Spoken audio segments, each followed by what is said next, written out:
নমস্কার। আমার গল্প পাঠের আসর শাল্টুদার গপ্পতে আপনাদের স্বাগত জানাই। আজ শোনাব আমার গল্প পাঠের আসরের ৪৬তম গল্প। তবে গল্প শুরু করার আগে কিছু কথা বলে নেওয়াটা ভীষণ প্রয়োজন। ডাইনি প্রথা একটি সামাজিক ব্যাধি। এটি একটি ঘৃণ্য চক্রান্ত ও কুসংস্কার। কাউকে ডাইনি বলে দাগিয়ে দেওয়া সামাজিক অপরাধ ও আইনত দণ্ডনীয়। তাই সতর্ক থাকুন, সচেতন থাকুন। ডাইনি বলে প্রকৃতপক্ষে কিছুই হয় না। আমরা সবাই মানুষ। তাই আজকের গল্পটি বাংলা সাহিত্যের একটি গল্প হিসেবেই শুনুন। বাস্তবের সাথে যদি কোথাও কোনো মিল খুঁজে পান তবে তা নেহাতি কাকতালীয়। শুরু করছি আজকের গল্প বাংলা সাহিত্যের বরণীয় সাহিত্যিক তারাশঙ্কর বন্দ্যোপাধ্যায়ের লেখা স্বর্ণ ডাইনির গল্প। স্বর্ণ ডাইনিকে মনে পড়ছে। শুকনো কাঠির মতো চেহারা, একটু কুঁজো, মাথায় কাঁচা পাকা চুল। হাটে তরি তরকারি কিনে গ্রামের ঘরে ঘরে বেচে বেড়াতো। চোখ দুটো ছিল নড়ুনে চেরা চোখের মতো ছোট, দৃষ্টি তীক্ষ্ণই ছিল। কিন্তু ডাইনি শুনে মনে হতো সে চোখ যেন আমার বুকের ভেতরে ঢুকে আমার হৃৎপিণ্ডটা খুঁজে ফিরছে। স্বর্ণ গ্রামে খুব একটা কারোর ঘরে ঢুকতো না। আমার অনেক বয়স পর্যন্ত স্বর্ণ বেঁচে ছিল। আমরা স্বর্ণ পিসি বলতাম। বেচারি গ্রামের ভদ্রপল্লী থেকে দূরে জেলেপাড়ার মোড়ে একখানি ঘর বেঁধে বাস করত। সে পথে যেতে আসতে দেখেছি বুড়ি ঘরের মধ্যে আধো অন্ধকার আধো আলোর মধ্যে বসে আছে। চুপ করে বসে আছে। কথা খুব একটা কারো সাথে বলতো না। কেউ কিছু বললেও খুব তাড়াতাড়ি দু একটা জবাব দিয়েই ঘরে ঢুকে যেত। তার শেষকালটায় আমি বুঝেছিলাম তার বেদনা। মর্মান্তিক বেদনা ছিল তার। তার নিজেরও বিশ্বাস ছিল সে ডাইনি। কাউকে স্নেহ করে সে মনে মনে শিউরে উঠত। কাউকে দেখে চোখে ভালো লাগলে সে সভয়ে চোখ বন্ধ করে ফেলত। দুই ক্ষেত্রেই তার শঙ্কা হতো সে বুঝি তাকে খেয়ে ফেলবে। হয়তোবা ফেলেছে।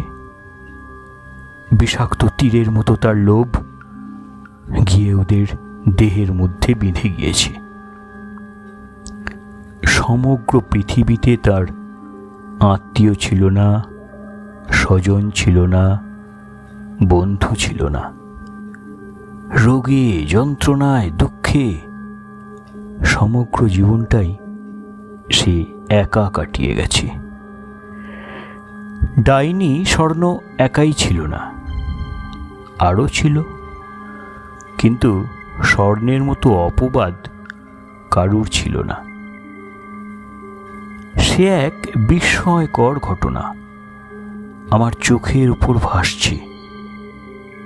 জীবনে ভুলতে পারবো না শৈশবের দেখা সে ছবি। সেই ঘটনাটাই এখন বলবো। আমাদের বাড়িতে ছিলেন আমাদেরই গ্রামের এক ব্রাহ্মণ কন্যা। রান্নার কাজ করতেন। আমি তাকে বলতাম দাদার মা। তার ছোট ছেলেটিও তার সঙ্গে থাকতেন আমাদেরই বাড়িতে। অবিনাশ দাদার উপর ছেলেবেলায় আমার গভীর আসক্তি ছিল। তার গলা জড়িয়ে ধরে আঁকড়ে থাকতাম। স্কুলে যাবার সময় তিনি বিপন্ন হতেন। তিনিও আমাকে গভীর স্নেহ করতেন। একদিন খবর পেলাম অবিনাশ দাদাকে স্বর্ণ ডাইনি খেয়েছে। প্রবল জ্বরে অবিনাশ দাদা অচেতন। দাদার মা তখন তার নিজের বাড়িতে থাকেন, আমাদের বাড়িতে আর কাজ করেন না। কাজ করে তার বড় মেয়ে সাতন দিদি। সাতন দিদি সকালে কাঁদতে কাঁদতে এলো। খবর পাঠানো হলো গোসাই বাবার কাছে। গোসাই বাবা ডাইনের ওঝা ছিলেন, মন্ত্র জানতেন। গোসাই বাবার সঙ্গে গেলাম দাদার মায়ের বাড়ি। উঠোন তখন লোকে লোকারণ্য। স্বর্ণ ডাইনি খেয়েছে অবিনাশকে, গোসাই বাবা ঝাড়বেন। মেটে কোঠার অর্থাৎ মাটির দোতলায় অবিনাশ দাদা শুয়ে আছেন, চোখ বন্ধ, ডাকলেও সাড়া নেই, প্রবল জ্বর। মাথার শিওরে দাদার মা বসে, সাথে অবিনাশ দাদার দুই বোন। গোসাই বাবা ডাকলেন, ভগ্না! গোসাই বাবাকে দাদার মা গোসাই দাদা বলে ডাকতেন। কোনো উত্তর দিলেন না অবিনাশ দাদা। গোসাই বাবা আবার ডাকলেন, এ ভগ্না! অবিনাশ দাদা এবার ঘুরে শুলেন। মর মর মর হাগরে গোসাই, আমি মেয়ে মানুষ, আমাকে কি বলিস তুই? তুই কোন রে? চুপ করে রইলেন অবিনাশ দাদা। কোন হয় তুই? বলবো না। বলবি না? না। মন্ত্র পড়া শুরু হলো। বীর বীর করে মন্ত্র পড়েন গোসাই বাবা, আর মধ্যে মধ্যে ফু দেন। ছু ছু ছু। অবিনাশ দাদা পরিত্রাহী চিৎকার করে উঠলেন, বলছি বলছি বলছি, ও গোসাই, আর মেরো না গো, আর মেরো না, বলছি আমি বলছি।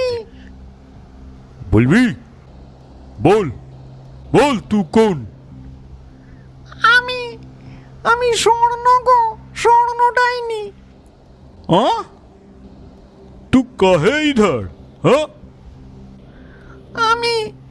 আমি একে খেয়েছি যে। खेली? कहे? कहे खेली? কি করব, আমার ঘরের সামনে দিয়ে বড় বড় আম হাতে নিয়ে যাচ্ছিল, আমি আর থাকতে পারলাম নি, আমি আম না পেয়ে ওকেই খেলুম। कहे? कहे ओके खेली? तू मांगली ना कहे? हाँ? कहे बोलली ना हमाके एक ठो आम दाओ? কি করে বলবো, একে তো লোভের কথা, তার উপরে আমি মেয়ে মানুষ, আমি লজ্জায় বলতে পারলুম নি।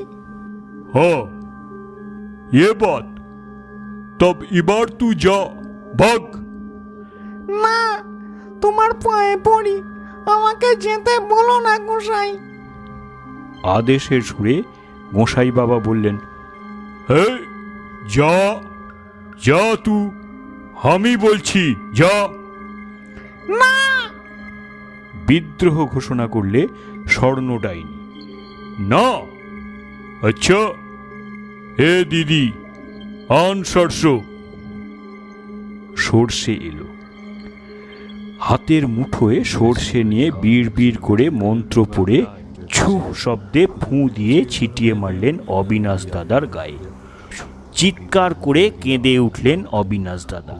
বাবারে, মারে, ওরে মেরে ফেললো রে, ওরে বাবারে, ওরে মারে। গোসাই বাবা আবার মারলেন সর্ষের ছিটে। চাচি, যাচ্ছি যাচ্ছি, আমি যাচ্ছি, আর মেরো না, ও গোসাই, আর মেরো না। যাবি? হ্যাঁ, যাবো যাবো, যাচ্ছি। সঙ্গে সঙ্গেই অবিনাশ দাদা কেঁদে উঠলেন। যেতে যে পারছি না। পারছিস নয়, চালাকি লাগে আইছিস? হাত তুললেন গোসাই বাবা, মারবেন ছিটে। অবিনাশ দাদা চিৎকার করলেন আবার, না না না না না, যাবো যাবো, এবার ঠিক যাবো, যাচ্ছি যাচ্ছি। ঠিক যাবি? হ্যাঁ, যাবো। तब एक काम कर, घरेर बाहरे एक ठो कलसी में पानी आछे, दांत से उठा के ले जा, नहीं तो। না না না, তাই তাই তাই যাচ্ছে, তাই যাচ্ছে। জড়ে অচেতন অবিনাশ দাদা উঠে দাঁড়ালেন। দাদার মা ধরতে গেলেন। গোসাই বাবা বললেন, না, ছুঁয়ো মত। ঘর থেকে অবিনাশ দাদা বের হলেন, চোখে বিহ্বল দৃষ্টি। ঘরের বাইরে দোতলার বারান্দায় জলপূর্ণ কলসি আগে থেকেই রাখা ছিল, সেটার কানা দাঁতে করে কামড়ে তুলে নিলেন। দাঁতে ধরেই নেমে গেলেন সিঁড়ি বেয়ে, উঠোনে নামলেন, বাইরের দরজার কাছে এসে দাঁড়ালেন। দাঁত থেকে কলসিটা খসে পড়ে গেল। তিনি নিজেও জ্ঞান হারিয়ে পড়ে গেলেন মাটির উপরে। দুহাতে জাপটে ধরলেন গোসাই বাবা। কয়েক ঘন্টার মধ্যেই অবিনাশ দাদার জ্বর ছেড়ে গেল। আমার শিশুচিত্তে ডাইনি আতঙ্ক দৃঢ়বদ্ধ হয়ে গেল। স্বর্ণ সে দফায় মার খেয়েছিল, একথা বলাই বাহুল্য। অনেক দিন পরে, তখন আমার বয়স 13-14 বছর, স্বর্ণ আমাদের বাড়ি যাওয়া আসা শুরু করলো। পান, বিভিন্ন তরি তরকারি নিয়ে সে আসত। শুনলাম ফুল্লরাতলায় যাওয়া আসার পথে মায়ের সঙ্গে স্বর্ণর কথাবার্তা হয়েছে। মা তাকে বলতেন ঠাকুরঝি, ওইটুকুতেই সে কৃতার্থ। স্বর্ণ আসতো এরপর আমাদের বাড়ি। আমার ভয় চলে গেল। স্বর্ণকে বুঝতে লাগলাম। পথে যেতাম, দেখতাম স্বর্ণ নিজের দাওয়ায় বসে আছে আকাশের দিকে চেয়ে, অথবা আধো অন্ধকার দুয়ারটিতে ঠেস দিয়ে বসে আছে। নিঃসঙ্গ, পৃথিবী পরিত্যক্ত স্বর্ণ। কখনো কথা বলতে সাহস হতো না। কি জানি, স্বর্ণ যদি সেই ডাইনি মন্ত্র স্পষ্টাক্ষরে উচ্চারণ করে আমাকে শুনিয়ে দিয়ে বলে, তোকে দিলাম, তবে আমি যে ডাইনি হয়ে যাব, আর স্বর্ণ পাবে জীবন থেকে চিরমুক্তি। কথাটা আমাকে বলেছিলেন আমার পিসিমা। আতঙ্কে এক রাত্রি ঘুম হয়নি। মাকে বলতে তিনি এসে বললেন, জানি নে বাবা সত্যি মিথ্যে কি, তবে ও তোমার এমন অনিষ্ট কেন করবে?